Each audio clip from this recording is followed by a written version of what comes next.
우리가 정원을 볼 때 사실 우리를 좀 타자화시키는 게 좀 필요하거든요. 우리 정원이 무조건 좋다는 건 우리한테 좋을 뿐이지 모든 사람에게 좋은 건 아니거든요. 그렇지만 우리 정원의 어떤 다 같이 공유할 수 있는 어떤 보편적인 가치나 우리 정원의 우수성은 분명히 있다.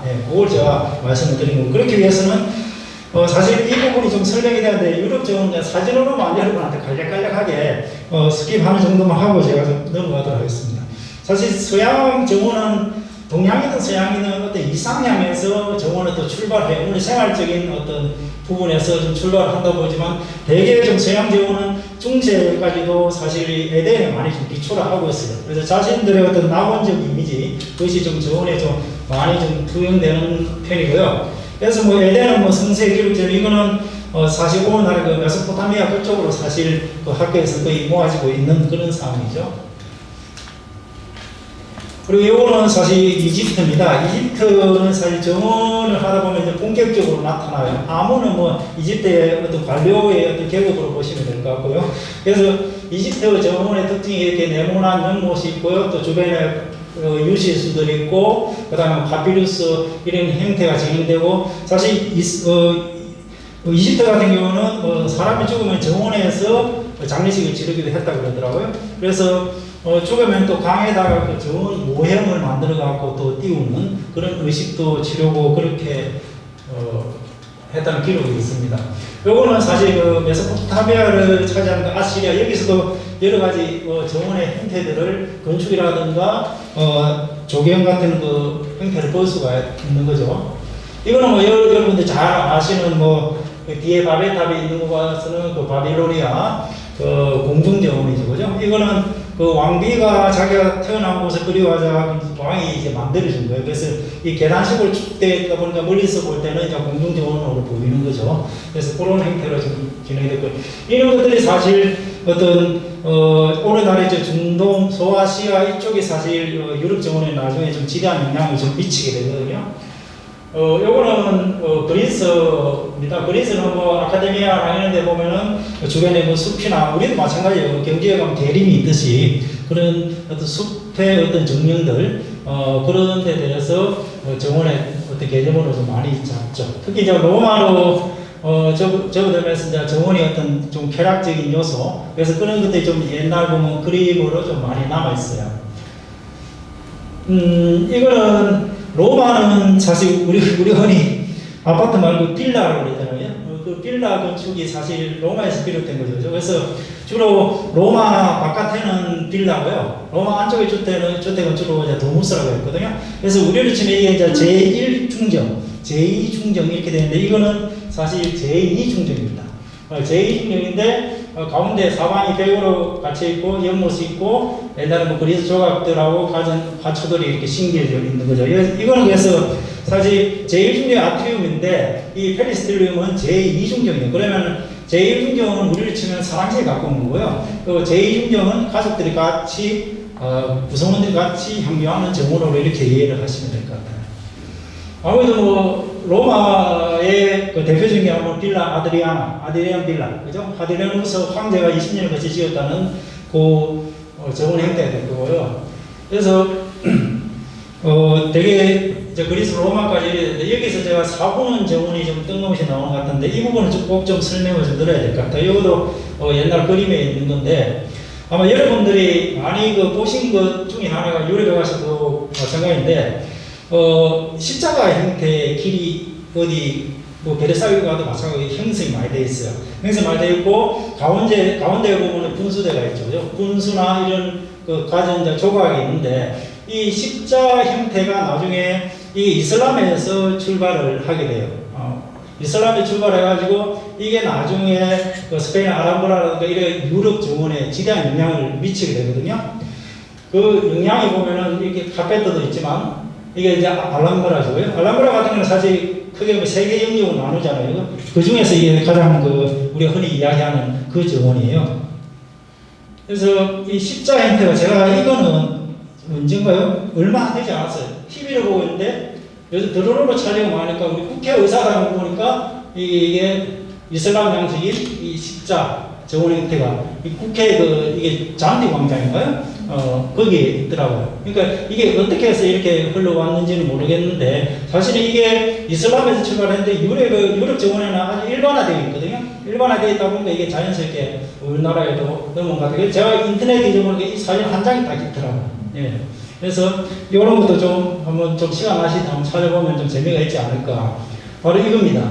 이게 그 프랑스에 있는 수도원인데요. 중세 수도원인데, 이게 아까 이야기했던 그 이슬람에서 출발한 식자정원이 유럽에 대표적으로 중세 때 정착을 하게 되는 과정이죠. 그래서 이런 형태, 이거 이제 사부를 이렇게 하는데, 사방 이게 배우로 갇혀 있고, 이게 4개의 영역으로 나누어집니다. 그 가운데 십자 형태의 어떤 분수라든가, 그런, 동상이라든가 가진 형태로 쓰여 있고요. 나머지는 이제 조경을 하는 그런 형태죠.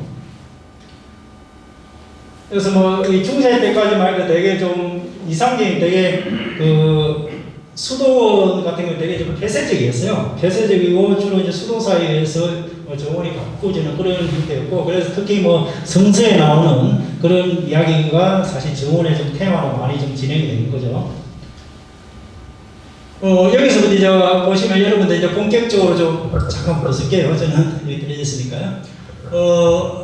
여기서 보면 본격적으로 나오는데, 이게 이제 프랑스인데요. 이게 이제 매듭 정원이에요. 여기 이제 사실은 이게 프랑스 정원으로 본격적으로 가면 이게 자수화단 형식으로 되거든요. 보시다시피 여기 그냥 매듭 형태예요. 매듭 형태고, 그래서 이게 약간 좀 프랑스 가면 이제 기하학식으로 되죠. 이런 형태는 아마 이 뱅거공원에 가도 많이 있어요. 네. 그래서 여기서 출발을 하셨다고 보면 될 것 같고요. 그래서 우리 본격적으로 된 게 이탈리아 르네상스인데요. 뭐 이론적인 거는 빼고요. 대충 뭐 그림만 보시면 금방 이야기했던 그런 정원 형태고요. 되게 이제 분수 형태가 나타나는 거죠. 그래서 여기 보면은 여기 빌라 에스테 누구면 그 작곡가 리스트의 순례에도 나오는 그런데요. 이 이탈리아 정원이잖아요. 그죠? 이탈리아 정원은 사실 이탈리아는 뭐 다 그런 건 아니지만 되게 약간 산지예요. 산지다 보니까 전망을 되게 중요시 여기는 거예요. 그러다 보니까 이런 테라스가 상당히 좀 발달을 하게 돼요. 나중에 뒤에 나오겠지만 영국은 프랑스는 완전 제가 비행기에서 보니까 파리 인구는 완전 대평원이에요. 유럽 대평원이다 보니까 되게 평면 정원이 좀 발달하게 돼요. 그리고 영국 같은 경우는 약간 언덕형이거든요. 그러다 보니까 나중에 이제 자연 풍경식으로 변하게 되죠. 그래서 그 고유의 어떤 자연 환경이라든가 상태의 어떤 문화 역사에서 정원 형태가 많이 좀 좌우되는 것 같아요. 예. 되게 뭐 동서양하고 물은 상당히 좀 중요한 요소죠. 그래서 아까 좀 말씀드린 그 가운데 어떤 동상 형태도 있고 이제 분수 있다 그랬잖아요. 원래 그 우리 동양하고 서양의 물의 개념이 달라요. 우리는 물은 흐르는 개념이잖아요. 근데 이게 왜 분수가 나오냐? 분수가 유럽에서 나온 게 아니고요. 아까 했던 이슬람 문화예요. 사막에서는 물은 흐르는 게 아니고 땅에서 솟아요. 예. 그것이 문화의 형태가 되면서 분수 문화로 일종의 발전하게 된 거예요. 그래서 서양 정원에는 아마 유명한 정원은 분수 없는 곳이 없을 거예요. 그러면 동양 정원은 중국, 일본, 우리를 막론하고 다 폭포예요. 어떤 형태든 폭포의 직접적인 형태든 폭포가 직접 있든 아니면 폭포의 변형된 형태가 나타나게 돼 있어요. 예. 그래서 제가 말씀드린 게 아까 처음에 이야기했던 거 정원의 개념도 그렇지만 우리가 개념 안에 정원으로 좀 인식하는 측면 있고 또는 정원을 너무 우리의 시선으로 해결할 이 정원이 뭐 좋고 안 좋고 또는 아름답고 아름답지 않고 뛰어나고 뛰어나지 않고 이런 개념이 아니고 각자의 어떤 고유한 특징이 있다는 데서 그 차이점과 다양성을 좀 인정하는 데서 좀 출발해야 되지 않나 제가 그걸 좀 말씀드리고 싶은 거고요. 그래서 프랑스 정원을 잠깐 한번 볼까요? 요 그림으로 보시면 돼요. 여기가 제가 가보고 가장 마음에 들었던 여기도 파리 외곽이에요. 파리에서 기차 타고 한 3-40분 가고 다시 셔틀버스를 갈아타면 되거든요. 이게 뭐 세계에서도 가장 아름다운 정원으로 꼽힐 정도에 실제 가보면은 뭐 굉장히 엄청 치밀하게 설계되어 있어요. 정원 어디에서 정원 전체 모습이 다 보이지가 않아요. 예. 그래서 그런데 이 보르부공트라고요. 이 정원을 모델로 해서 지은 게 바로 베르사유예요. 예. 그래서 루이 14세가 이 초청을 푸케라는 그 당시 재무장관인데 재무장관하고 사냥관 뒤에 재무장관 푸케가 루이 14세 초청을 한 거예요. 초청해서 하룻밤 주무시고 가라고 갔는데 보니까 왕이 보니까 자기가 살고 있는 궁전보다 더 좋은 거예요. 푸케는 좋은 의도였는데 왕은 어떻게 신하가 일개 재무장관이 왕보다 더 좋은 이 정원을 가질 수 있는가? 그리고 하룻밤 안 자고 그날 돌아가 버려요. 돌아가고 난 뒤에 그 뒤부터 뒷조사를 하죠. 그래가지고 그 정적을 이용해서 푸케를 제거를 해버려요. 그리고 이것도 국가로 환수시켜버려요. 예. 그래서 되게 좀 비극적인 그런 과정인데 그래서 이걸 하면서 그 사실 베르사유는 가보시면 알겠지만 황무지예요. 바람 불 때는 정말 힘들어요, 견디기. 예. 그 일드 프랑스는 황무지에다가 그 정원을 만들게 되죠. 그래서 나중에 그 동양 정원하고 비교하다 보면 그런 차이점을, 왜냐면 서양 정원은 꾸밀 수밖에 없는 거예요. 황무지인데 어떻게 자연을 그대로 둘 수는 없잖아요. 그러니까 적극적으로 개조를 해서 쾌적한 공간을 만들어야 되고, 동양에서는 원래 쾌적한 공간이니까 약간 모자란 부분만 보완을 하면 되는 거예요. 그런 차이가 크게 자리를 하는 것 같아요. 그래서 이게 베르사유 조감도인데요. 지금 가도 똑같은 형태예요. 문화고요. 이게 완전 뭐 황무지고, 지금 가면 이 부분만 없어요. 이 부분 왔고, 여기 가면 지금 뭐 보통 짧게는 1시간 반, 심할 때는 한 4시간 줄을 써야 들어갈 수 있죠. 그죠? 3-4시간. 여기 이제 줄을 쓰고 있죠, 지금. 이게 옛날 그 베르사유 그림입니다. 그래서 정원은 주로 이쪽이죠. 우리가 보는 정원 쪽은. 네. 이쪽이고, 이쪽이 오렌지 정원 쪽이고요. 이게 아까 그 부분입니다. 이게 아까 그 메데르 정원, 이탈리아에서 프랑스 처음으로 넘어왔던 메데르 정원에서 이제 본격적으로 이제 그 자수하단으로 발전하게 되고, 요 서울에 가면 광화문에 옛날에 뭡니까 요즘 집회 문화도로 화분 큰 나죠. 그 화분 모델이거든요. 예, 이게 오렌지 나무인데 이게 온실이에요. 겨울 되면 이게 안으로 들어가겠죠. 네, 그런 게. 요거는 베르사유 아까 그 숲속 곳곳에 이런 조그만 뭐 공연장 엄청나게 많아요. 예, 가전 공연장 두고 아마 다 둘러보기에는 힘들 것 같고요. 차량을 좀 이용하면 좋은 것 같습니다. 그래서 뭐 정원사는 뭐 여러분 잘 아시는 뭐 르노트르가 이런 분들이 있죠. 사실 프랑스 정원은 아까도 이야기했지만 그 이탈리아 정원에서 많이 영향을 받았고, 이탈리아 하면 대표적인 가문이 피렌체 그 메디치 가문이잖아요. 그 메디치의 가문의 그 여성분들이 프랑스의 왕비로 오게 되죠. 그래서 그 왕비들이 사실 조성을 하게 된 정원들이 뭐 룩삼부르라든가 튤러리는 그 뭡니까 루브르 박물관 바로 옆에 있죠, 그죠? 네, 이런 정원들입니다. 이게 아까 제가 기차 3번 타고 본 체코의 정원, 사실 체코 간 이거 때문에 아마 간 것 같아요. 왜냐하면 유럽 어떻게 보면 유럽 정원이 이슬람에서 이탈리아, 스페인, 넘어서 프랑스, 그리고 동부 유럽까지 어떻게 전해지는가는 여기를 보면 알 수가 있거든요. 그래서 유럽 정원 어떤 형태로 나타나는가 볼 수가 있는 거고요. 영국의 풍경식 정원도 마찬가지인데요. 영국에 뭐 산지가 다 이런 건 아니지만 자연지형이 이런 거예요. 이러다 보니까 정원 형태가 풍경식 정원이 많이 발전을 하게 되죠. 그래서 이거는 뭐 로랭의 그림이고요. 푸생의 그림이에요.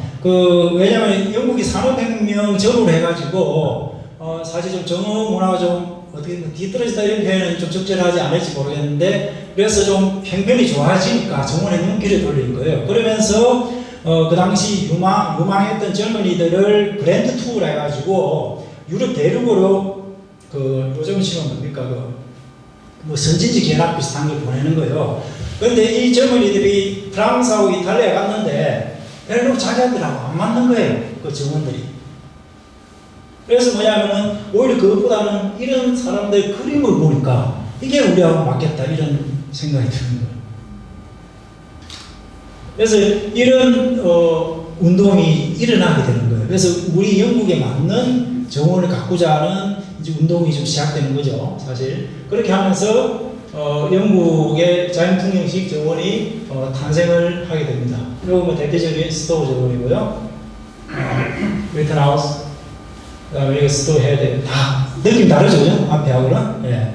그래서 좀 이런 형태로 가고, 근데 중요한 거는요. 그럼 영국의 자연풍경식하고 우리의 자연적인 정원하고 비슷하지 않느냐?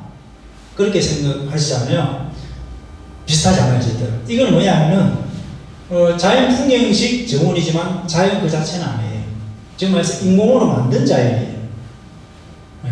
근데 우리는 자연 그 자체고 자연에서 일부만 부분적으로 수정 무한한 거예요, 쉽게 이야기하면. 그런 엄청난 차이가 사실은 있는 겁니다.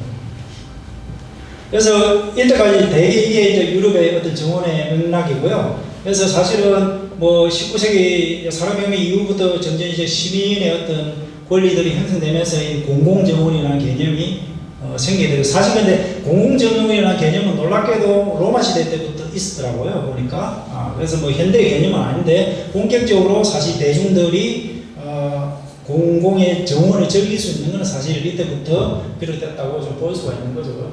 그래서 여러분들 이거 뭐 대표적인 거 볼 수 있을까요? 이거 프랑스죠, 볼류뉴스피라는 거고요.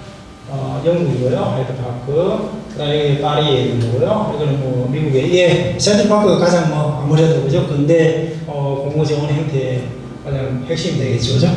그래서 여기까지 개략적으로 하고, 그러면은 뭐 개략적이나마 조금 흐름은 아마 알 수 있지 않을까 싶어요. 그래서 이제부터 좀 이제 동아시아 정원의 한국, 우리 또 보기 전에 중국, 일본 간단하게 좀 한번 살펴보고 본격적으로 우리 정원에 대해서 이야기를 하도록 할게요.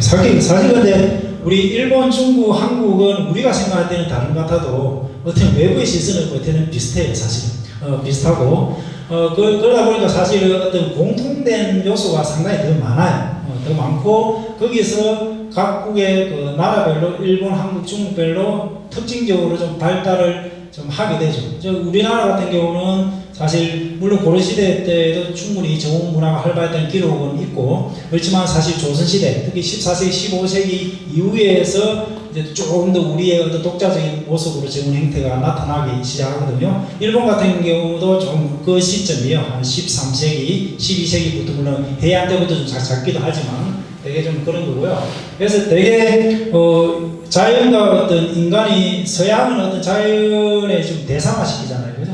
근데 우리는 기본적으로 자연과의 어떤 일체감 그런 것들이 되게 좀 중요한 요소라고요. 그래서 서양의 어떤 정원 형태가 뭐 에덴이라는 낙원적 요소가 강하다면은 여기에 제가 이야기했듯이 아시아에서 되게 좀 무릉도원이죠, 사실.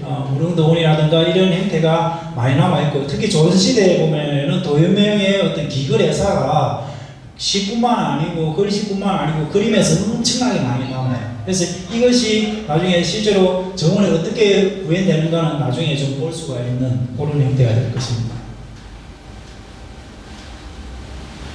그래서 뭐 그림을 보시면 이 도화 원길이 요거는 그 안중식이에요. 20세기 초반이죠, 그죠? 여기 보면은 도화하고 복숭아꽃이 피었는데 어부가, 그죠? 어쨌거나 그 신화는 다 아시죠, 그죠? 진나라 때 그 이야기 아시니까 제가 생략하고, 요 보시면은 대략 뭐 이런 것이고요. 도연명의 어떤 기글애사, 그죠? 도연명이가 결국은 상설 부정에 의해서 권력을 그만두게 되잖아요. 요즘 이제 직장 그만두면 끊었는데 자기 고향으로 돌아가면서 지었던 유명한 시죠, 그죠? 그래서 뭐 기글애사인데 이걸 바탕으로 이런 그림들이 많이 나타나게 됩니다. 그래서 이것이 나중에 실제로 정원에도요 많이 좀 나타나게 돼요. 대표적인 게 물론 뭐 버드나무야 그 이전부터 있었겠지만 도연명의 별칭이 오류선생이거든요. 그 버드나무 5그루가 집 주변에 있다 가지고, 그래서 버드나무는 나중에 보시면 알지만 되게 다 나타나고, 그리고 실제로 조선시대 정원에 보면은 정원수로 많이 좀 활용이 되고요. 그래서 여기도 뭐 그림들이 계속 보이고 있죠, 그죠? 여기는 뭐냐면 그 김홍도 그림인데 오류기장도 실제로 여기 도연명이가 집으로 돌아오는 모습을 상상해서 그림으로 그린 그런 형태가 됩니다. 요거는 뭐 다 아시다시피 뭐 목리도 원도죠, 그죠? 여기 도원이 있고 이쪽이 현시세계가 되겠죠, 그죠? 그래서 그런 무릉도원이라든가 도연명의 어떤 기글애사 거기에 많은 이상향 두고 그것이 모델이 된 거죠. 그래서 여기 뭐 적어놨지만 그 중국 같은 경우는 사실 뭐 명나라 때 보면 돼요. 물론 이제 가장 중국 문화가 뭐 발달했던 송나라 그때 특히 남송으로 좀 잡고 있는데, 실제적으로 뭐 워낙 남아있는 정원의 형태나 그런 거 볼 때는 이때가 많죠. 일본도 마찬가지, 가마쿠라 이후부터 특히 에도까지 지금 많이 남아있고요. 우리나라는 사실 그 동문교의 성남과도 사실 16, 17세기에 거기 정원 가능한 기록들이 그때부터 본격적으로 누적으로 나타나기 시작합니다. 그래서 뭐 대표적인 정원을 하나씩 보면은 이거는 중국의 그죠 수조에 있는 소주에 있는 졸정원이라는 유명한 정원이죠. 이거는 일본의 그 류안지 용안사 그죠? 용안사 가레산수 마른 산수 그죠? 요거는 뭐 모래는 바다를 의미하고 섬도는 산을 의미하는 그런 형태가 될 거고요. 이거는 우리나라의 그 소세원이죠. 소세원. 사실 그래서 뭐 동양 삼국의 그 민간 정원을 예로 들 때 요 세 곳을 예로 많이 듭니다.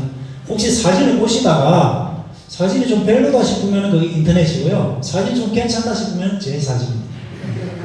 그렇게 이해를 하시는 거예요. 그래서 여러분 그거 하나 질문해 볼게요. 우리나라 정원 하면은 뭐가 가장 특징이라고 생각하세요? 연못. 예. 또요. 정자. 예. 또. 그건 아마 좀 책을 보시면 예. 그리고 차경 이야기 많이 하잖아요. 정원 특성 중에서 차경을 이야기 많이 했고 사실 그것도 우리 정원의 특성 중에 하나인데 사실 차경은 다 있어요. 일본에도 있고 중국에도 있고 특히 심지어 유럽에도 그 비슷한 개념들이 다 있거든요. 근데 사실은 저도 공부를 하다 보니까 우리 정원의 특징은 인이에요. 인지제어라고 하는데 이게 뭐냐면 땅에 인하여 마땅함을 뭐 만든다 이 말인데 제일 중요한 건 우리 정원은 땅을 고르는 틀을 잡는 것이에요. 어떤 위치에 정원을 지을 것인가. 서습지를 짓기 위해서 10년 동안 정영방 선생이 관찰을 했다 그러거든요. 그러니까 우리가 요즘 집을 사도요 시골 전원주택일 때 봄, 여름, 가을, 겨울 다 봐야 돼요. 그래서 보통 근데 집을 살 때 봄, 가을에 봅니다. 날씨 좋을 때. 그러면은 여름에 한 모기, 벌레, 그죠? 겨울에 바람, 못 견뎌하죠. 그래서 적어도 봄, 여름, 가을은 한철은 지내봐야 그게 사람 살 곳인가 아닌가를 알고 있어요. 그래서 인지제의 이게 가장 보이고 중국 같은 경우는 뭐냐면 이게 본호자연, 고우자연인데 자연보다 더 자연처럼 만든다 그런 개념이에요. 네. 그리고 일본은 작정, 사쿠테이죠, 그죠? 사쿠테이. 네. 만든다는 개념이에요. 정원을 만든다. 네. 그렇게 좀 이해를 하시면 될 것 같고요. 하나 너무 이루어져 들어가면 재미가 없으니까 사진을 보면서 설명해 드릴게요. 그죠? 요거는 이제 북경의 야원이죠. 아주 규모예요. 중국 가면 뭐 이게 뭐 인공호수라 하면 깜짝 놀라죠. 그죠? 이게 가스라 리큐인데요. 제가 세계 정원을 돌면서 아까 보리비 꽁트 있잖아요. 정말 이게 칩이나 설계구나. 예. 점점 거리가면 하나씩 보이기 시작하거든요. 예. 그런데 만약에 신하고 인간하고 정원 만드는 내기를 했을 때 무승부까지는 안 돼도 적어도 그래도 인간이 만든 작품이라고 할 수 있지 않나? 저는 이 가스라 리큐인 것 같아요. 정말 하나하나가 디테일이요. 그냥 이건 숨이 막혀요. 아마 이런 사람하고 살지는 못할 거예요. 사람이 이렇다면. 예. 그만큼 거의 뭐 완벽을 지향하는 좀 일본적인 스타일이 나타나. 여기는 좀 참관도 힘들어요. 왜냐면 인터넷으로 3개월 전에 예약을 하고 승인을 받아야 되거든요. 예. 근데 너무 여기는 정말 왕실 정원입니다. 그래서 한 번쯤 꼭 가볼 만한 그런 곳이고요. 그리고 장덕궁이죠. 저한테는 우리 장덕궁 부분이 제일 아름다워 세상에서. 정말 자연스럽고 아까 그 숨 막히던 게 여기 오면 숨이 탁 튀어요. 그런 장면이죠. 그래서 뭐 여러 가지 특징을 이야기했는데 사실 이거는 제 책에 있는데 그래서 중국은 인공으로 자연을 만들고 일본은 지방으로 자연을 끌어들이고 한국은 자연 속으로 들어간다. 그래서 이런 개념이 사실 좀 정원의 개념에 맞지 않나 이렇게 좀 생각됩니다. 이거 다나차고 주민지론가요? 음예의 예찬이라는 책이 있어요. 그게 요즘 그늘의 공간으로 그늘하면 좀 번역이 좀 잘못된 건데 음예라고 그늘 음자인데 이 일본에 가보면 잣대인데 그 다실이 있어요. 차 마시는 공간 다실 정원인데 그 안에 가면 이런 좀 어둑어둑한 공간이 있어요. 이 어둑어둑한 상태를 음예라 그러는데 거기에 대해서 책 한 권을 쓸 정도고 이런 공간을 되게 일본인들 고유의 특징으로 잡아요. 네. 그럼 우리는 나중에 욱실양청이라고 그러거든요. 그런 좀 대조적인 어떤 개념이 좀 있는 것 같아요. 이게 자금성인데 이거는 태옥성이죠. 석가산이에요. 그러니까 돌로 쌓은 인공산이고 그 위에 이제 어화죠. 이거는 자금성 가시면 그 후원에 있어요. 후원에 있는 거예요. 이게 지금부터 다 저 사진입니다. 네. 이거는 서울의 석파정이죠. 지금 석파정은요 11월 초에 가시면 딱 좋아요. 딱 좋고 그 서울미술관으로 통해서 하기 때문에 한번 좀 꼭 가볼 만한데, 물론 예전 모습하고는 예전 그림이나 기록하고 보면 많이 좀 변형이 많이 되었어요. 그래서 좀 이런 좀 서로 좀 차이가 사진으로 봐도 좀 느껴지죠, 그죠? 충분히 아마 느껴질 거라 생각하고요. 그래서 동아시아의 정원은 사실 대부분이 연못 형태로 많이 나타나죠, 사실. 서양의 어떤 분수적 그런 형태로 나타납니다. 이거는 일본의 그 천룡산 델류지예요. 그래서 몽창국사가 만들었다는 거. 이거는 지천의 유식이라고 그러죠. 원래 이거는 지금 이 앞쪽에서만 보이지만 지금 요 뒤로 돌아갈 수도 있어요. 연못을 직접적으로 돌지 못하고 옛날에 연못이 이게 직접적으로 돌았다 하더라고요. 그래서 이게 연못을 돌면서 감상하는 방식이라고 그래요. 지천의 유식이라고. 일본에서는 에도 시대, 그게 요즘 도쿄죠. 도쿄를 수도로 옮기면서 이게 특히 물론 이거는 그 이전 거지만 본격적으로 발달을 하게 되는 그런 과정을 거치게 됩니다. 이거는 가래산수이죠, 그죠? 이제 마른 산수 정원이 발달을 하게 되죠. 이거는 이제 기존 저택하고 특히 사찰 정원이 발달하면서 이런 형태가 좀 나타나게 됩니다. 이거는 뭐 오늘 일본 정원 할 건 아니니까 그냥 보면 되죠. 아까 여기 제가 말씀드린 국남제예요. 이런데 분수가 막 솟아나고 그랬어요. 이거는 우리 경복궁 뒤에 주죠. 여기가 향원전 거죠. 네. 이게 이제 섬의 형태가 많이 나타나요. 이게 이제 방지고 우리가 네모난 연못의 가운데 둔 것을 해갖고 원도, 방지 원도 형태가, 이게 원래 그 방지 형태는 중국의 원나라 말기부터 명나라 때 조금 발달을 했다가 중국에서는 없어진 형태예요. 근데 마치 이게 명나라가 멸망하고 위에서 우리가 소중화라는 그런 의식이 있었잖아요, 그죠? 그러면서 승리하기 우리나라 주작이 본격적으로 발달했듯이 중국 정원에서 형성되게 우리나라에서 가장 발달한 게 이런 방지 연못, 네모난 연못 형태가 우리나라에서 가장 발달하게 돼요. 그래서 이런 형태가 우리나라의 정원의 주요 특징으로 지금은 아예 남아있는 거죠. 그래서 중국 정원 한 번 더 뭐 그림만 보시면 이런 거예요. 관수장역 되게 뭐 이런 느낌이죠, 그죠? 사자리, 이것도 마찬가지. 주로 중국 뭐 수저, 항저 그쪽에다 정원들, 민간 정원들이 좀 남아있는 형태고요. 일본은 크게 뭐 지센식, 이 지천식이라는 연못식 정원이라 그렇게 쉽게 이해하시면 되고요. 가래산수는 마른 산수, 물이 없는 물의 형태를 표현한, 모래를 표현한 그런 정원하고, 그 다음에 흔히 로지라고 하는데요. 그 다실, 차 마시는 정원 그런 형태가 많이 발달을 하게 됩니다. 이게 고다이지 고테사예요. 제가 교토를 한 6년 전부터 한 1년에 한 2~3번씩 꼭 갔었거든요. 그래서 사실 교토 정원에 대한 책을 올 봄에 집필을 하려고 그러는데 아베하고 사이가 안 좋아가지고 정원 한 군데 남은 거예요. 그건 꼭 해야 돼요. 일본 정원에 가레산수의 정원이 시초예요. 거기를 근데 서술화 가지고는 책이 출발이 안 되는 거예요. 근데 거기는 뭐냐, 편지를 써야 돼요. 편지를 써가지고 그쪽 절에 보내면 주지 스님이 오케이, 편지가 다시 와요. 그러면은 언제 오라 하면 그때 맞춰서 가야 되는 거예요. 그래서 작년에 한번 신청했다가 떨어졌어요. 그리고 올 봄에 신청했는데 됐거든요. 근데 아베가 막 그러는 바람에 못 갔어요. 그래서 그런데 그래서 저희 교도정원, 제가 가면 교도정원만 한 3박 4박 5일 다니면서 한 100군데 정도 지금까지 본 것 같아요. 주요 정원. 근데 실제로 뭐 등록된 것마다 한 2,000개나 하니까 그걸 언제 다 볼지는 모르겠는데, 그래도 뭐 계략적인 건 이게 고테사라는 건데요. 고다이지인데 이게 토요토미 히데요시가 자기 그 부인을 위해서 지어준 곳입니다. 예. 그래서 그것도 사실 그것도 지천식이에요. 연못이 안쪽에 있는데 입구에 이렇게 다실 공간이 여기 특이하게 있는 형태입니다. 이건 다 아시죠? 일본 뭐 건물 안에 들어가는 데요, 도코노마, 그죠? 그런 형식, 족자 걸고 밑에 화병이 있는 그런 형태고요. 이거는 뭐 조쿠바시 해가지고 그 다실 입구에, 그죠? 먹는 물이 아닙니다, 그죠? 이쪽에 의식을 지르는, 씻는 그런 의미로 조쿠바시가 있죠. 그래서 여기까지 제가 이제 그 동양 그 삼국의 정원을 개략적으로 이제 말씀을 드렸고, 그러니까 뭐 사진이나 대충 세계 정원 형태가 어떻게 되시는가 그 정도만 아시면 우리 정원을 조금 자랑해도 이제부터 자랑해도 좀 되지 않을까 싶습니다.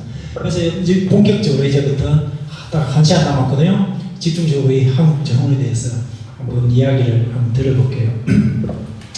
우리 정원은 사실 기록들은 다 남아있어요. 삼국시대부터. 당연히 왜냐하면은 정원이라는 게 아까 이야기했지만 인간이 만드는 예술 중에서도 종합예술이에요. 종합예술 중에서도 가장 최고의 어떤 경지. 왜냐하면 정원 안에 다 들어가요. 안 들어간 게 없어요. 그림이든 문학이든 안 들어간 게 없거든요. 모든 건축이든 인간이 만드는 요소는 정원에 다 결집이 되게 됩니다.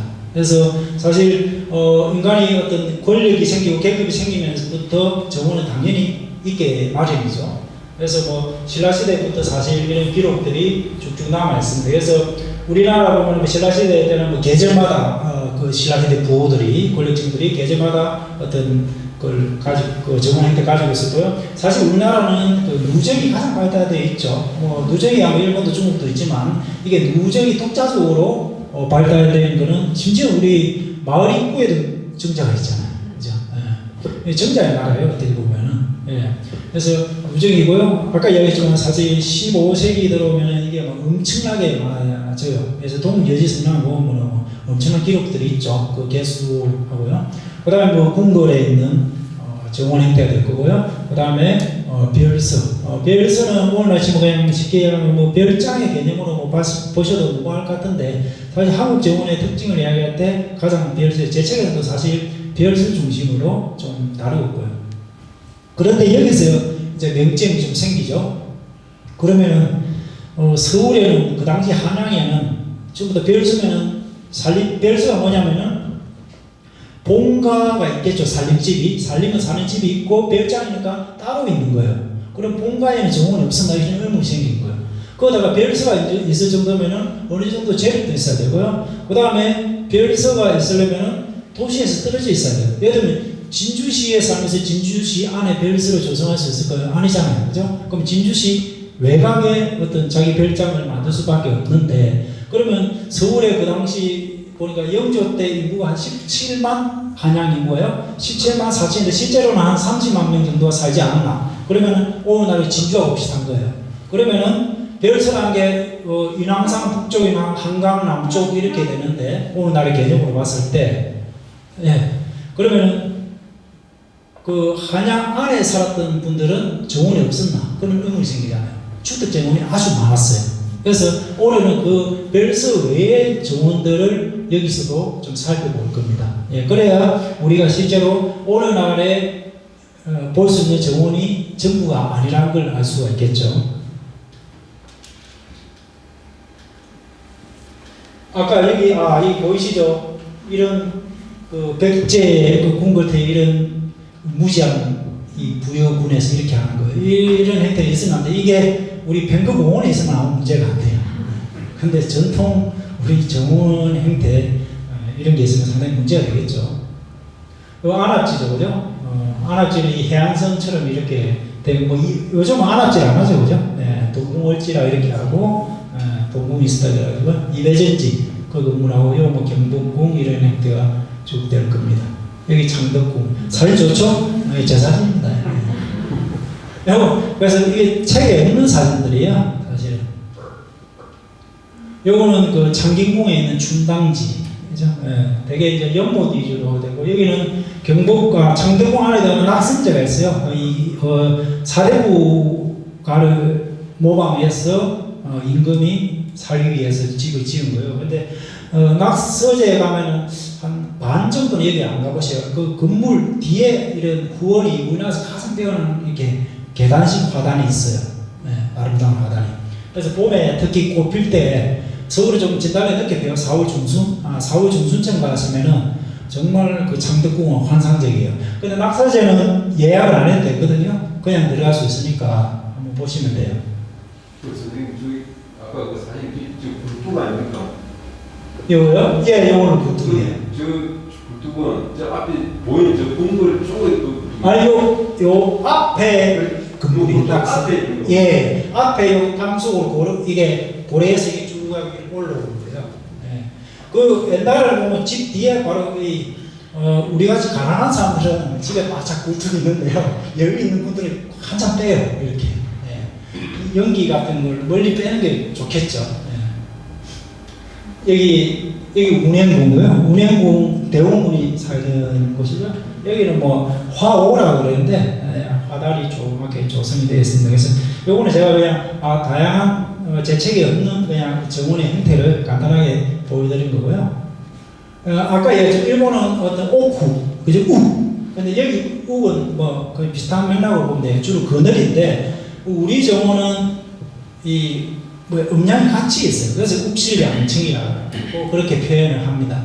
그게 뭐냐면 대표적인 게 뭐 이런 형태죠. 아까 질문하신 게 요 뒤에 보이시죠? 이 부분입니다. 예, 요게 아까 보신 거고요. 그 앞에 이렇게 건물이 있습니다. 그리고 우리가 욱실 했을 때는 욱실, 즉 밤은 어두운 공간이에요. 그리고 이게 앞에 마루는 양층이에요. 그죠? 밝은 공간이 되겠죠? 그래서 이제 조선시대 선비들은 사실 이제 유식과 장수라 그래요. 이제 몸을 닦고 학문에 익히는 곳은 실제로 뭐냐면 욱실의 공간이라면은 사람들과 교류하고 풍류를 즐기는 곳은 양층이에요. 마루예요. 그래서 그런 수양하고 그다음에 유식하고 장수의 공간이 이렇게 건물 형태 우리화되어서 나타난 거죠. 그 개념은 사실 중국의 주자에서 비롯된 거예요. 비롯되지만 이렇게 우리에 맞게 바뀌게 되는 거예요. 예. 그런 형태를 이해하시면 될 것 같고요. 소세원이죠. 왜 우리 어디 가도 마루가 있어요. 좋은 게 일본은 관람로라고 다 동선이 정해놔요. 그죠? 처음에 좋죠. 왜냐면 몰라도 그냥 따라만 가면 되니까 앞서 따라만 가면 돼요. 근데 우리는 길이 없어요. 소세원 가고 어디로 가야 되지? 그러니까 그냥 마음대로 가시면 되는 거예요. 그리고 일본에는 이렇게 다 앉아서 관조를 해야 돼요. 근데 우리는 어떻습니까? 들어 누워야 돼요. 사실은. 그게 마루이겠죠. 그래서 가장 무식한 짓이요. 촉성루가 저는 좋아요. 왜 좋냐면 마음대로 올라갈 수 있잖아요. 그 함양에 함양 군청 앞에 막아놨어요. 그런 짓을 하면 안 됩니다. 누마루는요, 올라가서 놀아야 돼요. 사람들의 온기가, 특히 마루는 사람들 온기가 없으면 금방 썩어요. 우리 한옥의 특징이에요. 예. 그래서 이런 마루는 당연히 누우니까 이렇게 소세원 48령 이런 게 보이거든요. 소세원 가다 하면 여기 소세원 48령 시가 있는지 모르고 오시는 분들도 있어요. 서석지에 가도 있어요. 경쟁에 가도. 네, 다 있거든요. 특히 저도 한문을 정말 잘 모르는데 잘 모르잖아요. 그래도 그냥 아는 척 한 번씩 둘러보시면 돼요. 그러면 뭔가 느낌은 아마 올 겁니다. 네. 이 보이시죠? 네. 가장 막 정자 기문부터 다 이게 달려 있거든요. 네. 그러면은 내용 몰라도 가 보다 보면 제일 끝에 보면 아는 사람 이름이 나오거든요. 네. 얼마나 반가워요. 그리고 이제 한국의 리허싱, 아까도 얘기했지만 뭐 정해진 관람도가 있기 때문에 제 앞에 되는 온몸에 좀 감각으로 좀 익히셔야 될 것 같아요. 그래서 단순히 일본 같은 경우는, 뭐 일본도 그렇지만, 제가 일본 정원에 가면은 주로 관전을 하죠. 사람들 가면은 좀 멍 때리고 앉아서 쉽게 이야기하면은. 근데 교토 특히 가면은 도시 가운데 있다 보니까 너무 정막 그 자체예요. 고요함. 네. 근데 이상하게 바람이 안 불어요. 그러니까 일본 정원이 돌다 보면은 가장 먼저 생각나는 게 뭐냐, 소세원 댄잎 바람이 생각나요.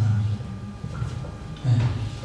그게 우리 정원의 차이가 나는 거예요. 일본은 심지어 뭐냐면 정원에 용어가 갑자기 생각나는데 물 떨어지는 소리를 대나무 통에서 듣게 이렇게 만들어 놓게 돼요. 근데 우리는 그냥 폭포에서 샤 그 소리잖아요. 네. 그런 좀 차이가 사실은 있죠. 그래서 뭐 여기 뭐 이런 내용을 했죠. 한국 정원 울타리는 뭐 주변 자연까지 포괄한다. 울타리가 담은 자연간의 구분이 분 경계는 아니다. 그 구분만 짓는 거지 그것이 명확한 경계를 뜻하는 건 아니에요. 특히 진짜 그 별서에 그 담을 하는 경우에는 차폐 기능도 있어요. 좀 보기 싫은 거 약간 가린다든가 또는 뭐 바람이라든가 또는 뭐 풍수상 어떤 기운을 가리는 그런 의미도 좀 사실은 좀 들어가는 거죠. 그래서 가장 중요한 거는 한국 정원은 뭔가 좀 여백을, 그래서 우리 그림 보듯이 뭔가 여백을 남기는 거고 그 여백을 좀 읽을 줄 알아야 정원을 좀 제대로 감상하는 게 아닌가 그런 생각이 들어요. 그래서 어떤 뭐 치밀한 설계와 어떤 완성 그런 것보다는 어떤 좀 감각적인 어떤 미의식, 온몸의 좀 감각을 활용하는 그런 것이 좀 중요하지 않을까 싶습니다. 이 명호콘이죠, 그죠? 명호콘이고요. 이게 배운동이에요. 제가 요즘 가장 추천. 왜냐면 아직까지는 그렇게 사람이 요즘 좀 많이 오긴 오는데 그나마 소세원처럼 그렇지는 않아요. 그래서 배운동은요 11월 한 15 중순 이후에 가셔야 돼요. 한 15일에 20일 가면 단풍이 정말 멋져요. 여기는 풍단이라고요. 백운 식경 중에 풍단이 따로 조성을 해놨어요. 단풍나무 조성을 해놨기 때문에 이런 거고요. 아까 이야기했죠, 그죠? 우리가 흔히 이야기할 때 정원이 차경이라 하는데 차경은 그 말대로 주위 풍광을 정원 안으로 끌어들이는 그런 형태잖아요. 근데 사실 우리 정원의 원리는 제가 볼 때는 인이 아닌가, 즉 틀어지 않는가, 거기서부터 출발한다. 그리고 그것이 안전자리, 정원의 안전자리, 그 핵심에 정자가 있고요. 그리고 정자가 어느 방향을 향하고 있는가, 그죠? 예, 그런 것들인 것 같아요.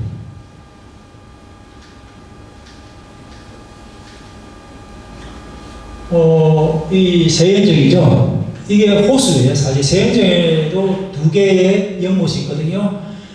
아까 방지라고 했잖아요. 네모난 연못이 하나의 특징이고 그 가운데 섬이 있고요. 둥근섬, 네모난 섬도 있어요. 당연히 있고 그 섬은 사실 태백지, 중국 태백지에 있는 그 삼신산, 흔히 영주 방장 그 하잖아요, 그죠? 그 삼신산의 모델이 되었다는데, 근데 이 연못 이거 유심히 봐야 될 게 이게 원래 계곡물이에요, 계곡.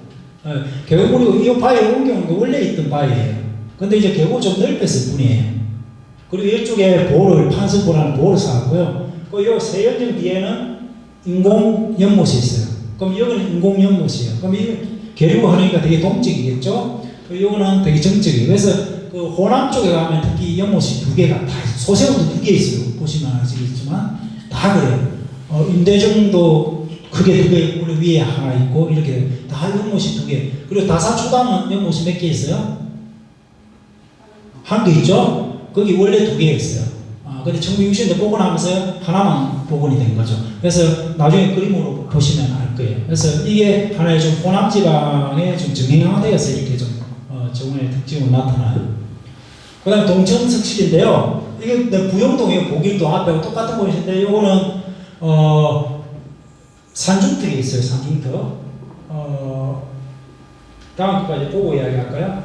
금방 보세요. 동천석실. 동천석실에서 여기가 부영동 전체인데요. 그러면 아까 세연지는 이쪽에 있어요. 이쪽에 있고, 그러면 고산연선도 여기 낙서제, 여기 낙서제요. 여기 낙서제에서 주로 생활했어요. 그러면 거기 나오는 보기도 보면 여기 낙서제에서 아침 되면 술병 자고 이 세연지에 놀고 오는 거예요. 놀러 가는 거죠. 저기다가 해질 무렵에 동천석실에 올라가고 이게 산중도니까 신선처럼 차를 다니면서 그렇게 나온 거예요. 그래서 여기 틀을 잡을 때 여기서 숲이 차니까 장대를 가지고 오르내리면서 이 낙서제의 명당을 찾았다 그러거든요. 여기가 낙서제고 이쪽이 곡수당이에요. 곡수당. 그리고 여기가 이제 그 동천석실이 되고 이 전체를 연꽃이 핀 모양이라 해서 부용동. 그리 보이죠, 그죠? 대충 봐도 그냥 꽃이 보인다고 믿으시면 됩니다. 예. 그래서 그런 거고요. 그래서 이걸 보면은 어떻게 틀을 잡는가, 인의 원리가 어떻게 중요한가를 이렇게 볼 수 있겠죠. 여기는 임대정이에요. 임대정은 사회민주주의가 19세기에 세웠는데 그 이전에 원래 수륜대라는 예트가 있었다 그래요. 그래서 이게 언덕이에요. 언덕 위에 이렇게 틀을 잡고, 왜 언덕 위냐면 요 앞에 지금 도로가 생겨버렸지만 도로가 생긴 여기가 하천이었어요. 그리고 이쪽으로 물이 흐르거든요. 그래서 여기가 아까 여기 섬이 두 개 보이시죠? 이쪽에도 섬이 하나 더 있어요. 삼신산의 형태는 갖추어져 있어요. 그리고 요 앞에 풍가운데 흔히 칠산이라는 산들이 있어요. 그래서 그거 택리지에도 그런 이야기 나온다 그러는데, 그래서 이 터가 가장 핵심된 주위 경관을 볼 수 있는 가장 핵심적인 공간이에요. 여기 왜냐하면 이게 전남 하순인데 이쪽은 평야예요. 그러다 보니까 이게 주위가 얼마 높지 않은, 사람 보이시죠? 얼마 높지 않은 언덕인데도 주위 풍광이 다 들어있어요. 그래서 제가 볼 때는 이 차경이라 할 때 주변 풍광이 이 정도 위치에서 가장 빼어난 곳이 제가 볼 때는 임대정인 것 같아요. 여기서 이제 봄에 이 벚꽃이 피었을 텐데 이 벚꽃은 사실 여기에 기록이 없는 것들이죠. 그래서 여기 보면 주위 풍경이 이렇게 산들이 점점 보입니다. 주위 풍경이 압권이죠. 여기는 서석지인데요. 서석지는 여기 바위가 보이시죠? 그죠? 이게 원래 있던 바위예요. 여기 땅에. 그래서 원래 있던 바위를 드러나게 한 거죠.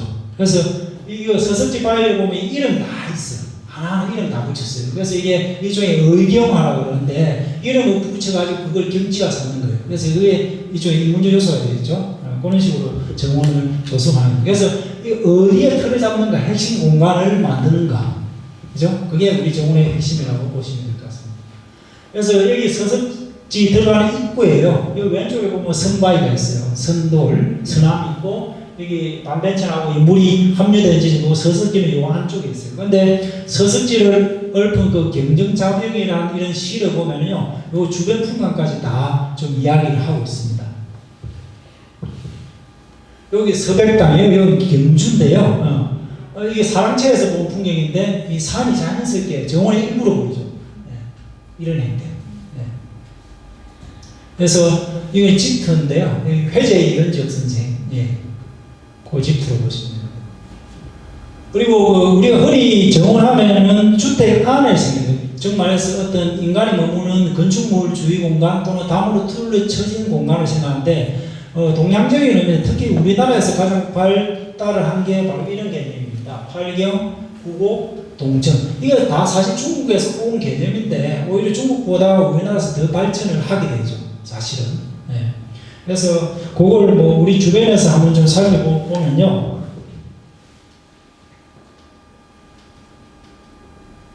여기는 아시죠? 하계동천. 하계동입니다. 저 하동에. 그죠? 하계동인데, 이거 좀 잠시만요. 우리 그 동천이라 했을 때 원래 본뒷말은 동천복지예요. 동천복지. 그죠? 제가 말해서 그 옛날 그 사대부들이 이상향으로 삼던 이제 복된 땅이죠. 약간 그 도교적 의미도 들어가는 거고요. 동천복지를 줄여갖고 동천. 그거 더 줄이면 무슨 뭐 대운동, 화계동, 그죠? 악양동, 지리산 많잖아요, 그죠? 덕산동, 그다음 백무동, 그렇게 이제 동이 붙게 되는 겁니다. 요거는 뭐 화계동천이고, 그죠? 여기 그 무슨 바위입니까, 이거? 그 유명한 글씨 있는, 그죠? 그 바위입니다. 세야, 세야. 그다음에 요 무위구인데 그래서 동천이라는 개념이 발달하게, 그 동천을 보면은 저 속리산부터 그 소백산맥 쭉이 따라서 많이 발달해. 무슨 동이야. 물론 저 북쪽에 있는데, 그걸 보니까 되게 학자들이 이야기하고 화강암지대, 그 하얀 반석이 있는 그런 데 되게 좀 발달을 많이 했다.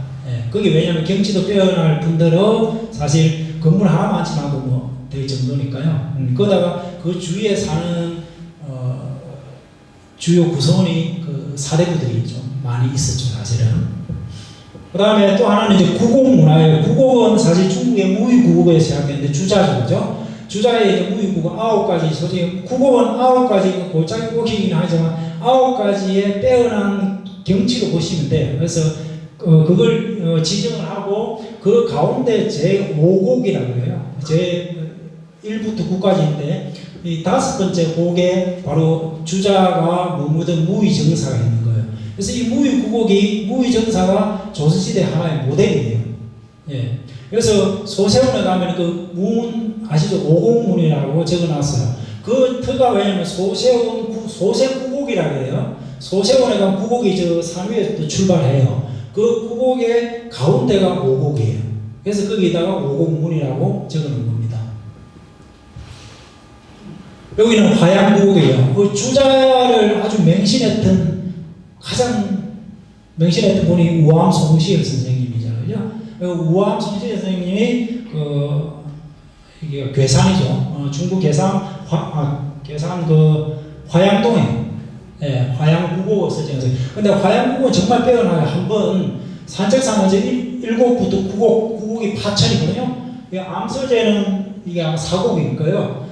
거기까지 한번 산책하면 1시간 반 정도 걸려요. 한번 끝까지 한번 가보시면 정말 좋은 곳이구나 그렇게 느낄 수가 있습니다. 그 다음에 이제 팔경 문화도, 팔경은 소상 팔경에서 비롯된 게 통설이에요. 그래서 중국에서 한 11세기 정도 되면은 소상 팔경도라는 그림이 어느 정도 확립을 하게 됩니다.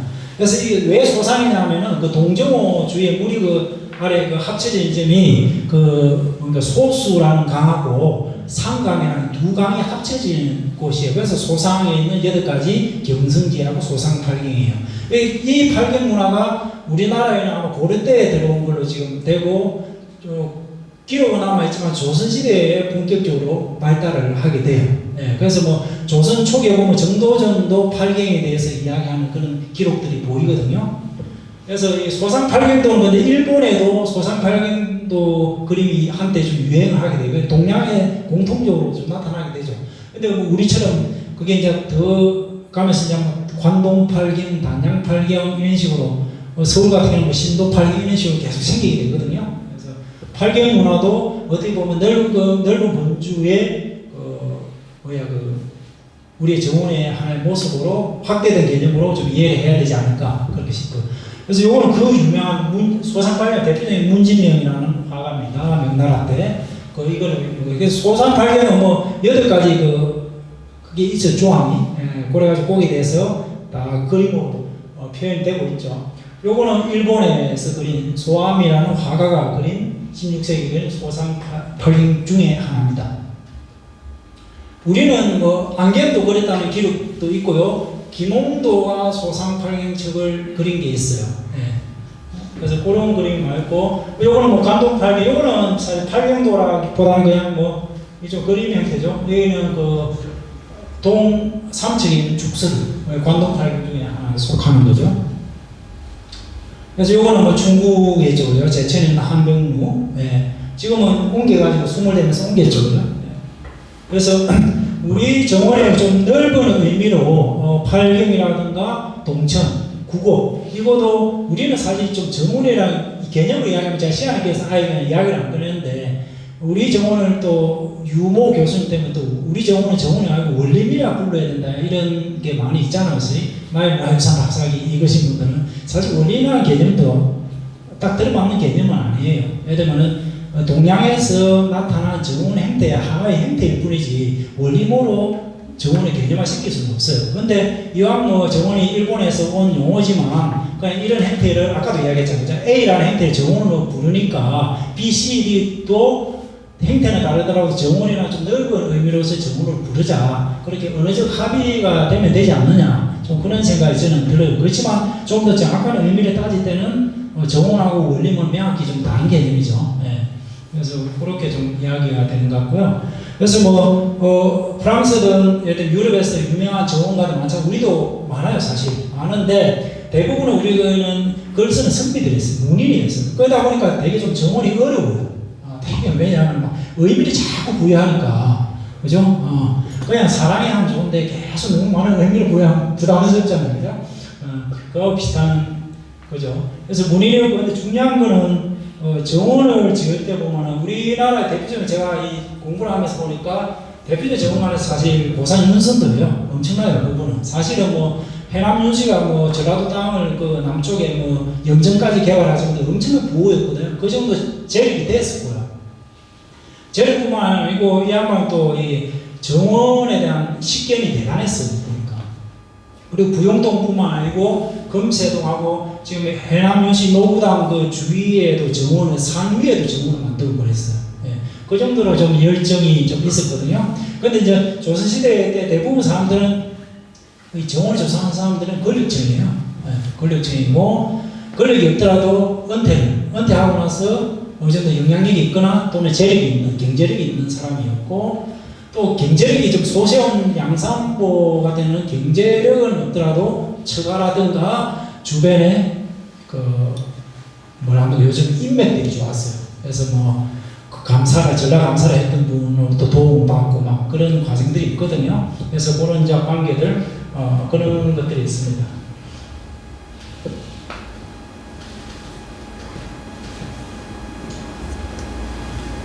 그래서 조선시대에 있을 때 이 개념은 조금 말씀을 드려야 될 것 같아요. 논의 게시판에 나오는 얘기지만 그 정원이라는 게 뭐냐면 서양이든 동양이든 이상향이잖아요. 어떻게 어떻게 보면 뭐 현실에 좀 힘든 부분을 잠시 좀 피해 있거나 지금 내가 좀 힘들 때 잠시 웅크리고 있다가 다시 어떤 제도약을 기회를 삼거나 요즘 치면은 어떻게 보면 재충전의 기회를 삼는 곳이에요.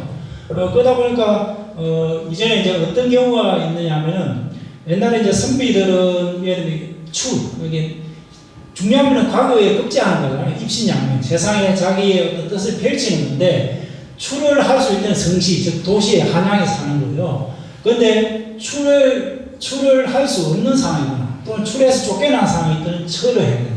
살림, 즉 말해서 정원으로 돌아오는 개념이에요. 그런데 한양에 있으니까 출을 했는데, 그죠? 관직에는 나갔는데 이 은근을 할 수가 없어요. 그러면 어떻게 하냐면 그걸 와유라고 해요. 무슨 말이냐면 그냥 집에 산수 그림을 그려놓고 응가하는 삶을 상상을 하는 거죠. 그래서 뭐 그림을 감상하다든가 화초를 키운다든가 이제 그런 형태로 나타나는 거죠. 그래서 여기 진주문고 우리 대표님 여기도 정원 있잖아요, 그죠? 그 이름이 시암이죠, 맞는가요? 네. 그런데 사실 시언이라는 개념이 있어요. 이게 왜냐하면 사실은 한양도 사대부들이 나중에 사림들이 지방에 있다가 한양으로 올라가야 되잖아요, 그죠? 사활을 겪고 나서 이제 권력을 잡게 되죠. 그렇게 권력을 잡고 난 뒤에는 다시 살림으로 돌아가기 쉽지 않은 거예요. 그래서 이제 한양에 살면서 응거하는 틀을 만드는 거예요. 그게 이제 정원을 조성하게 되는 거죠. 그걸 뭐냐면 도시 속에서 응거하는 틀을 만드는 거. 그게 시언이라고. 근데 이 개념도 중국에서 와요. 중국에 이미 송나라도 시언이라는 개념 명나라 거쳐서 형성이 되고 우리나라에서는 특히 병자호란 이후로 18세기 이후로 이게 엄청나게 한양 사대부에서는 이게 발달을 하게 되는 과정인 거죠. 일본에도 똑같은 개념이 있어요, 시언. 그래서 유의경이라는 사람은 호를 시언이라고 지었을 정도였어요. 그래서 흔히 한양 안에 도시 안에 자신만의 정원을 가꾼 것을 성시살림 그렇게 표현했죠. 그래서 지금부터 아마 살펴볼 거는 성시살림 한양 안에. 저 선생님 위경이라는 제사랑 부안의 매창을 사는 그런 남자입니까?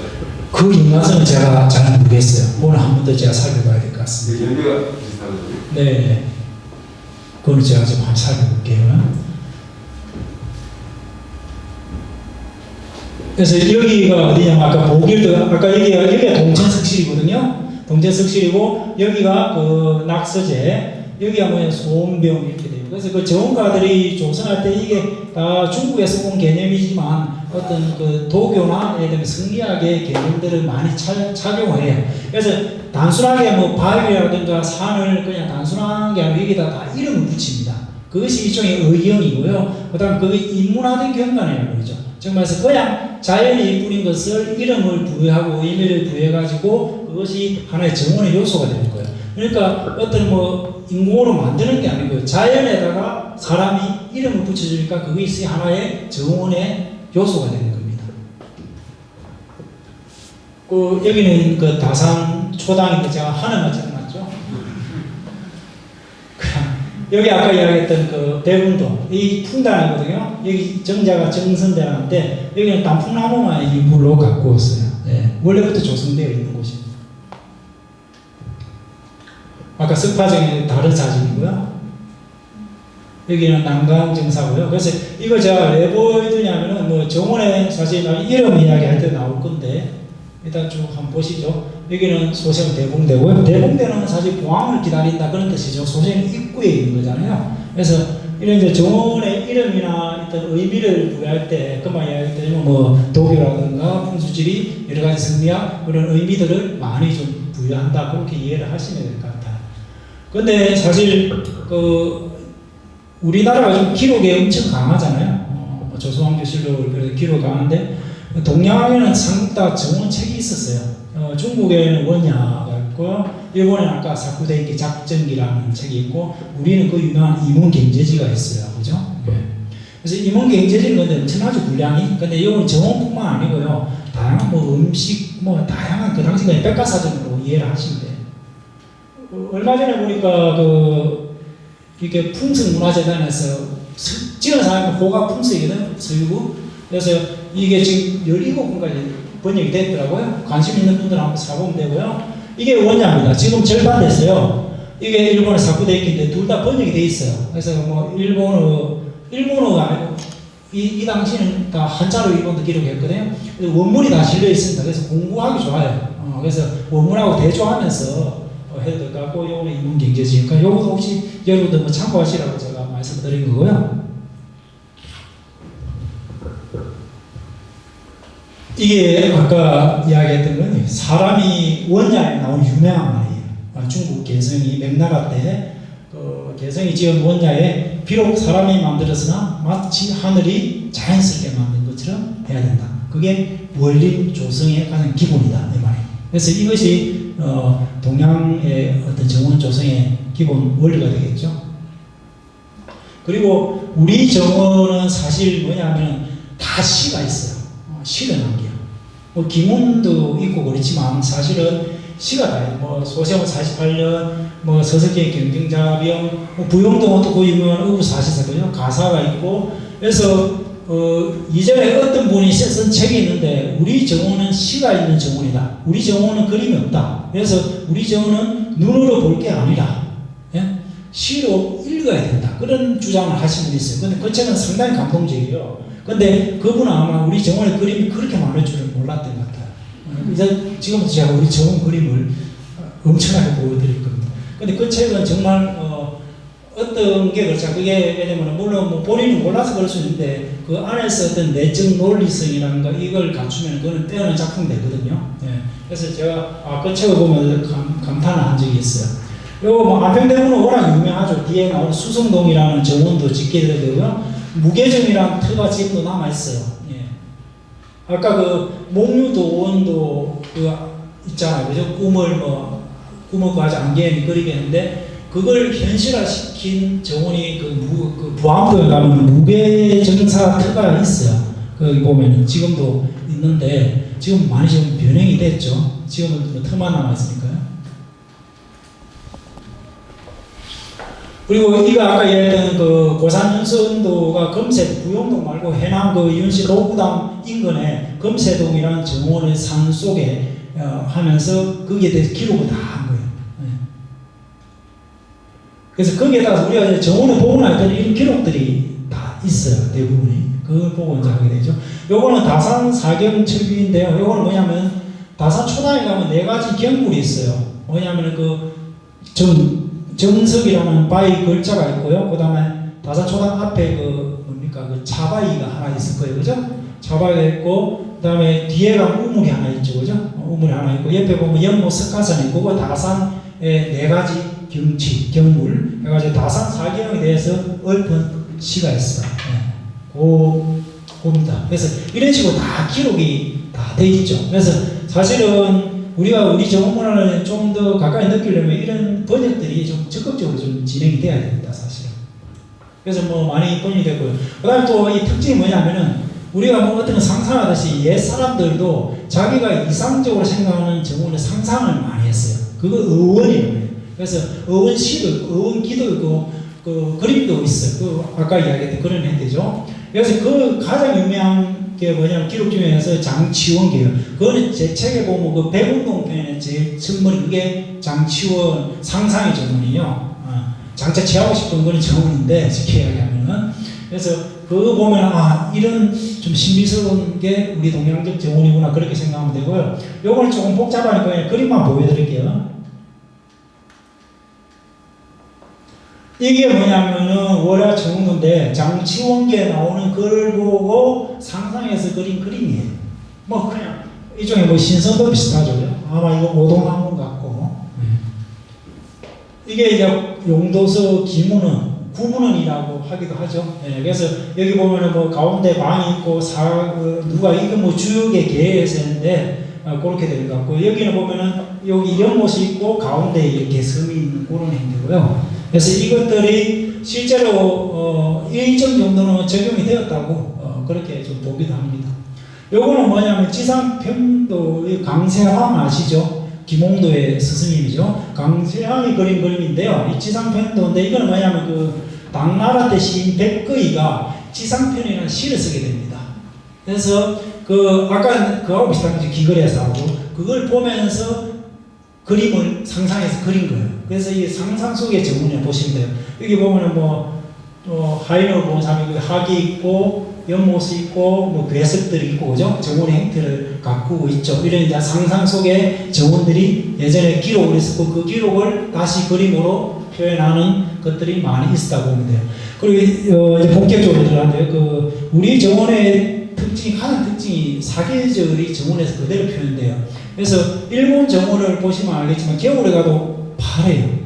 왜냐하면 일본 정원의 수목은 대부분은 상록을 선호해요.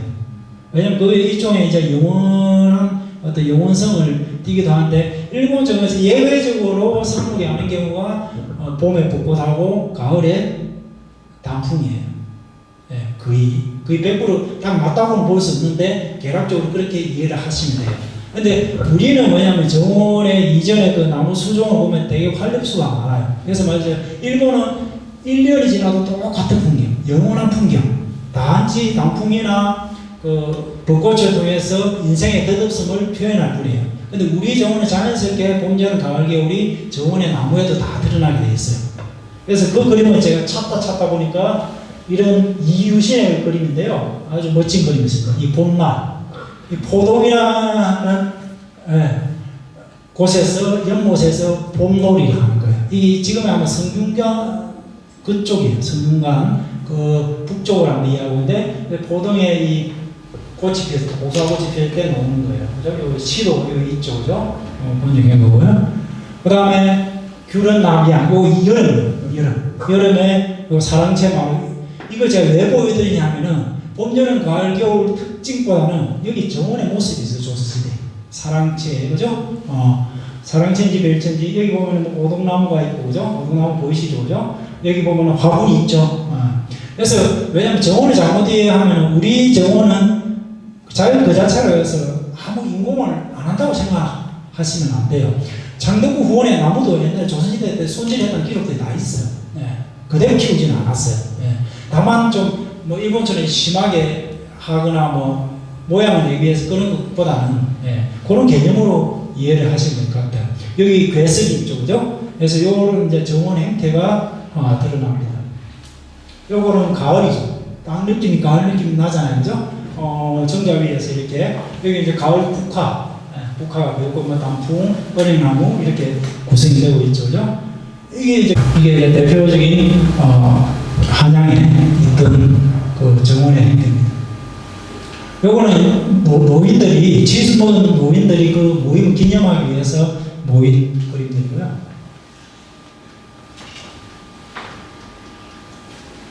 그래서 이걸 장주 묘암도인데 이것도 gem제정선의 그림이라는 설이 있는데요. 사실 이건 뭐냐면 주자가 장주지사를 지낼 때 묘한 띠지, 요즘 초가집을 짓고 살았는데 이게 주역의 원리에 따라서 이걸 제가 왜 보이냐면 제가 페이스북에 올린 적이 있는데 요 3단 구성이에요. 이 구성이 강진의 백운동을 가보신 분하고 똑같아요. 그래서 제가 논문에 다 찾고 해도 거기에 대한 연관성은 없더라고요.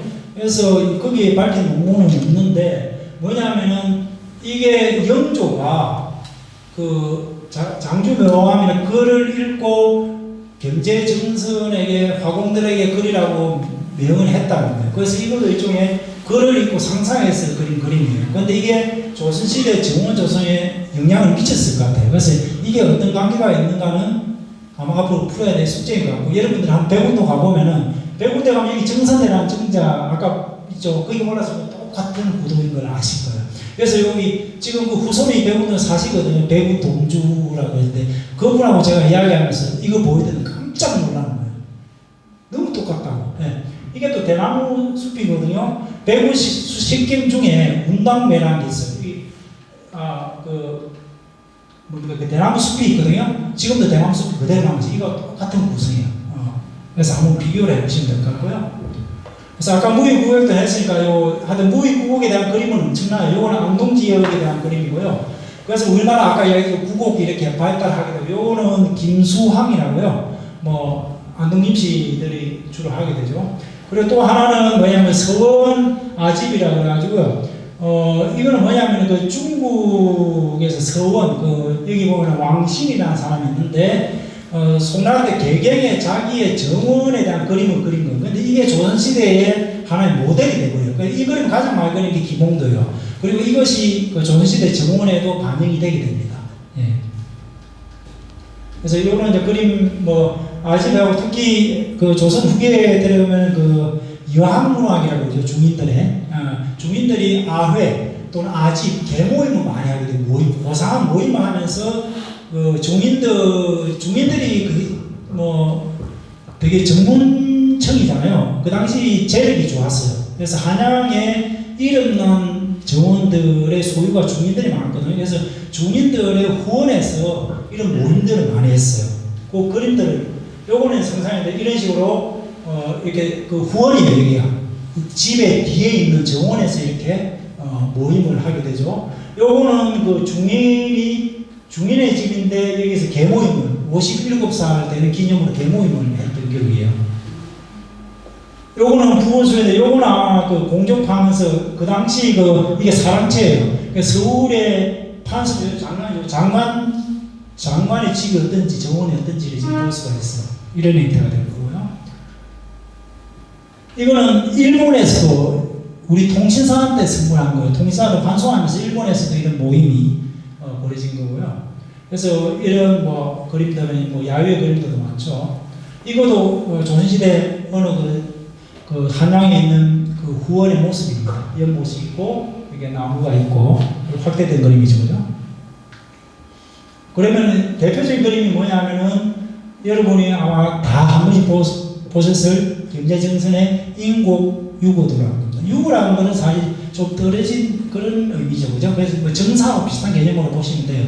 그래서 이게 이제 경제정선이 여기 있고 여기 그죠? 울타리가 보이고 여기 오동나무 아까 버드나무가 있고 여기 능구나무 포도인지 뭔지 능쿨이 보이는데 이쪽이 이제 인왕산 쪽이에요.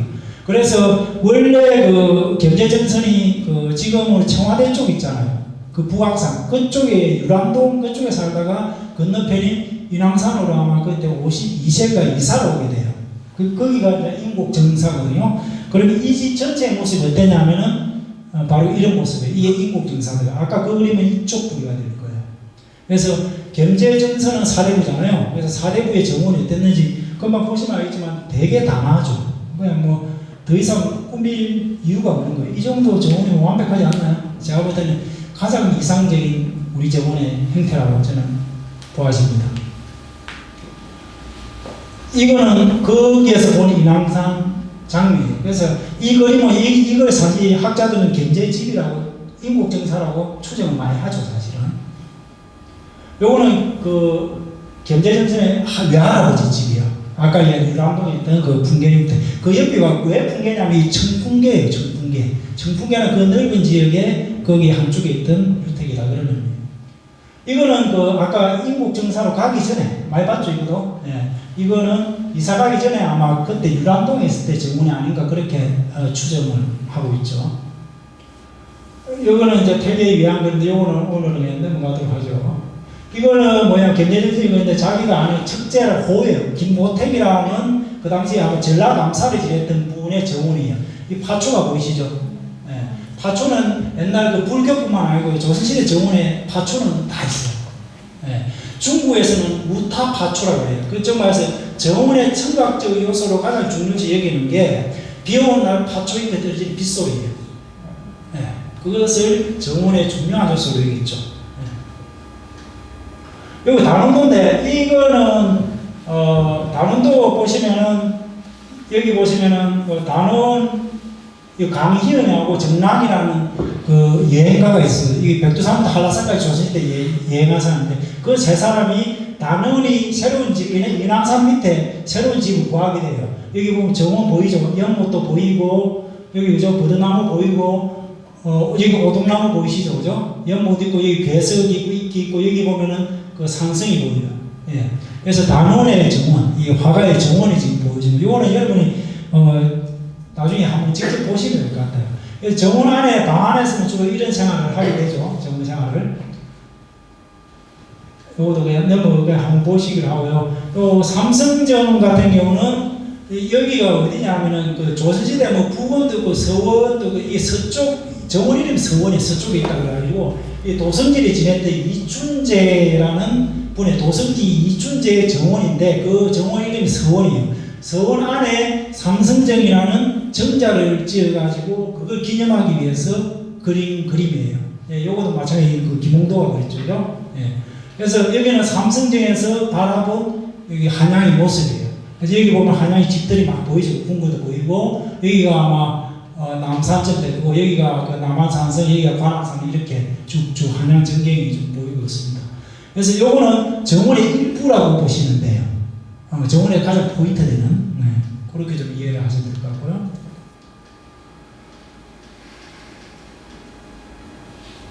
그래서 우리가 흔히 이제 정원을 할 때는 우리 어떤 정자, 별서 이거는 전체적으로 한강변에 있던 별서들이 주로 보면은 옛날에 그 조선시대 때 보면은 한강에는 별서 정자들이 많았어요. 대표적인 뒤에 나오죠 압구정이고요. 별서들은 주로 인왕산, 도성 밖에 또 도성 안쪽 이쪽에 인왕산, 북악산 이쪽에 걸쳐서 별서들이 엄청나게 많이 있었어요. 기록을 보면은. 그래서 이거는 전부 다 한강변 수학루라는 곳이고요. 여기는 아마 그 지금 양수로 인근으로 추정하고 있어요. 노원탕. 여기가 그 유명한 압구정. 압구정 우리 지하철역만 기억하는데 사실 압구정은 조선시대 대표적인 한 명의 소유의 대표적인 정자죠. 명나라에서 사시는 분이 여기서 잔치를 할 정도로 풍광이 뛰어났다 그럽니다. 여기 아까 이야기했던 백운동, 제가 추천한 백운동 그림이에요. 백운동 그림이고 이거는 초이선상 그렇습니다. 다산 적양이 하룻밤 묵고 난 뒤에 그림으로 그리겠죠. 여기 다산초당도 원래 그림이에요. 여기 보시면 아직 연못이 두 개죠, 그죠? 이거는 나중에 시간 나실 때 한번 보시기 바랍니다. 어느 나라가 많이 다릅니다. 요거는 여기 가까이 있는 하만에 있는 하한 정도입니다. 무기연당. 요거는 하만무 박물관에 있어요. 이 그림이. 이거인데 좀 차이가 나죠. 아까 여러분들이 보신 그림들은 조선시대에 대표하던 하원 내지는 화가들이 그린 거고요. 주로 서울에 있는 대표적인 화가들이고 이거는 그냥 지역에 있는 좀 그림 좀 그린 사람이 좀 그린 것 같아요. 그래서 거기에 대한 또 설명을 하려면 좀 길어지니까요. 그런 좀 차이가 있다는 거예요. 그래서 왜냐하면 점차 이 조선 후기로 접어들면서 한양하고 지역하고 요즘처럼 격차가 점점 벌어지기 시작해요. 요거는 성파적 그림이고요. 이게 대표적인 아까 청풍계와 들어오고서 19세기 접어들면은 오코죠. 그 청풍계 김상교이고 그 동생이 김상원인데 김상원 밑에 김수왕이 쭉 이어지거든요. 안동길이 세습하면서 요 김조술이라는 사람 세도가 가장 절정에 이를 때 오코정이라는 이 대정원입니다. 지금 그 터만 남아있죠. 근데 지금 없어져. 이 정원이 남아있었다면 지금 아마 우리나라 대표한 아마 민간 정원이 됐을 거예요. 요거는 소세원인데 하나만요. 옛날 소세원도 보면 여기 보면은 일강물이 있죠. 근데 지금은 여기가 없어요. 요런 그림들을 한번 비교해 보시면은 조금 알 수가 있어요. 요거는 그 서석지 입구고요. 활례정인데 활례정이 지금 이 연못가에 있지만 옛날에 처음 됐던 연못 가운데에 섬이 그 안에 정자 조그만 정자가 있었어요. 지금하고 좀 달라요. 요거는 꿀의 운조로 옛날 그림이니까 요거 한번 비교해 보시면 되고요. 요거는 저 경북 성주가요. 지금 없어졌어요. 관아에